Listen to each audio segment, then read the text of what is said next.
one part of learning and practicing what one learns that is invisible to most people's processes is, now that I have learned whatever I've learned, and now that I've practiced it, do I feel safe and empowered or not?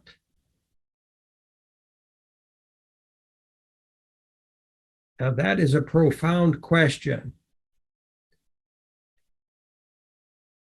If you were learning to use a knife to carve wood, and you successfully carved a figurine with a knife, and you didn't cut yourself as you did it, and you also got the result of a figurine that it met your standards or your goals. So you didn't damage yourself, you got the result you wanted, and you showed yourself that you could effectively utilize the pocket knife to whittle the piece of wood. Could you then acknowledge in a fundamental way, in a confidence building way, yes, I feel empowered now to utilize this tool for these purposes and to create and manifest in the world, and I can do it without harming myself, and I've proven that. Are we making sense with the absolute profound simplicity of this dynamic of learning to utilize tools in the world, and also the importance of feeling confident and capable and practiced and effective and efficient, non-wasting of resources, simultaneous to causing oneself and the world no harm as a result?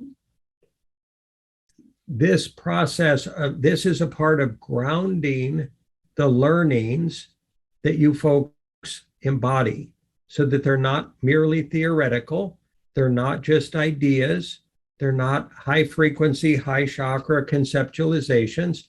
They are precisely mappable to every moment of decision making in every relationship, in every interaction, in every environment, whether social or business or personal.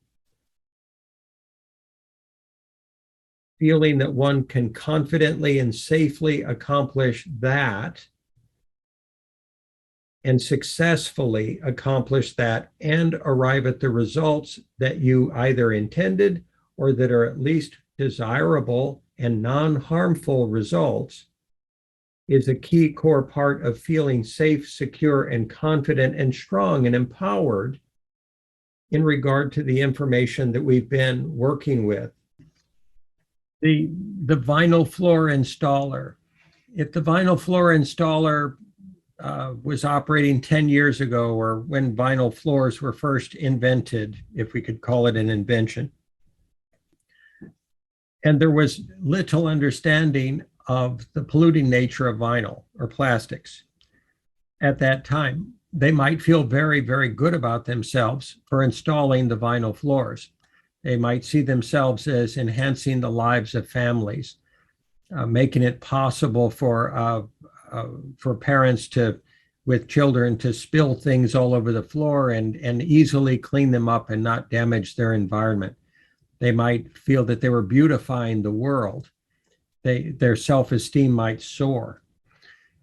Years later, once they understand some of the dynamics of vinyl and plastics in the world, they might then inadvertently, out of tribalized conditioning, judge their path of development, be upset with themselves for having profited personally off polluting the world, creating vinyl floors that might, some of which might have given off fumes that would harm children, or that would, or release chemicals that would then, microplastics, et cetera, that might somehow be imbibed at somewhere, either by the children in the home or downline after the disposal of the plastics into the environment, that then go out into the food chain and then go out into the ocean, go into the fish. Then we catch the fish, we eat the fish, we eat the vinyl plastic flooring.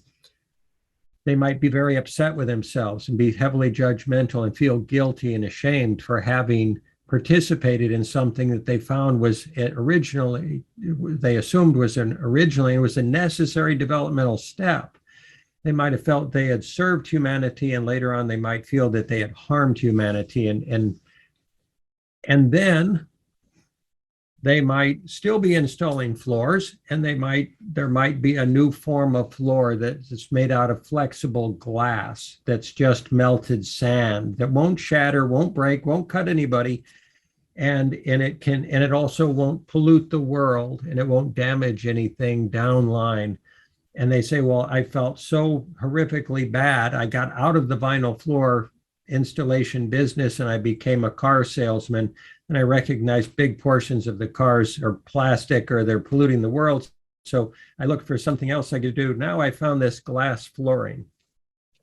And I can install this glass floor and I can feel good about myself because I'm replacing all the vinyl, and hopefully someone will recycle it in a non-polluting way. That said, at least I can make the environment safe for the children, the glass flooring.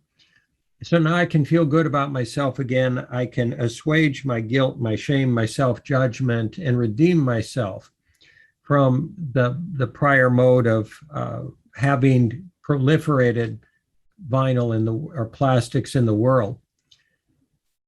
This is an evolutionary path that can go from egoic self-esteem, self-congratulations, focus on profit, focus on one's well-being, feeding one's family, keeping one's self and one's family sheltered and fed while having productive, good work in the world, going from that to self-judgment, even self-hatred, seemingly unresolvable guilt and shame for when we gain these new insights and understandings that can profoundly change our entire view of the world quite rapidly. And then going into a mode of at least redemption for the seeming wrongs of the past. If we can help humanity do something more than bounce back and forth between profit motive, competitive motive, or feeling good about non-optimal solutions implementation, shifting into guilt, shame, vilification, criticism, self-judgment, and then back into redemption modes. If we can help them realize that with equanimity, from a vantage point of non-attachment and non-aversion, we're installing what we have learned, what we've had available in the past. We've learned as fast as we've learned as a species and as individuals. So we're never wrong or bad for having manifest or created what we did in the past. And it's optimal for us to skip the self-judgment, skip the guilt, skip the vilification, skip the punishment cycles, jump immediately to immediate total forgiveness of self and other, shift into and thus not need to be redeemed at all for supposed past wrongdoings, remain in a constant mode of self-love, self-acceptance, and willing, intentional, mature, disciplined learning and evolution of consciousness so that we can move from the past, whatever it was, gracefully, gently, with self-love and love for all others, constantly to a more functional, sustainable future.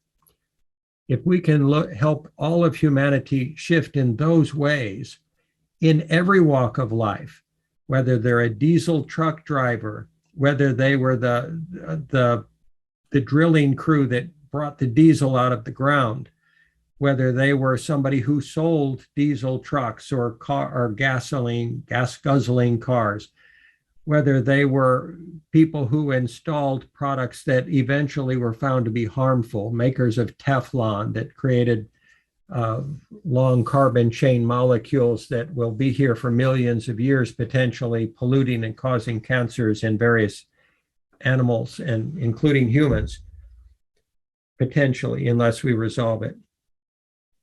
If we can skip all of that painful, dysfunctional learning disability developmental arc of prior human dynamics and skip to unconditional love, equality, and service, focus, and intention towards ourselves and towards all others, then global transformation becomes feasible in a healthy, sustainable, loving, caring, kind way.